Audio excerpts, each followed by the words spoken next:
good morning and good evening बेलुकीको 5:30 बजेको छ हामी फेरि आरतीको अब आरतीतर्फ लागेका छौँ आरती हेर्ने भनेर आएका छौँ हामी खासमा दाइलाई एयरपोर्ट छोड्न आएका हौँ तर दाइ भित्र छिरिसकेपछिको यो हाम्रो रमाइलो पल हामी के अरे आरती भन्न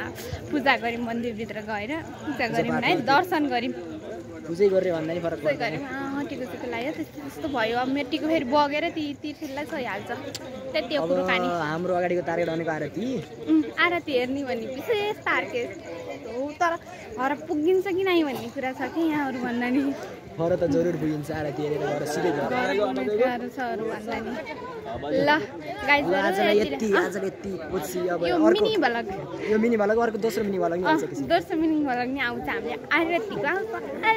आरतीको बेला भयो भक्त हो हरे कीर्तन गाउँ सन्जे जग्गा भक्त सन्जे जग्गा ल राख्यौँ है बाई बाई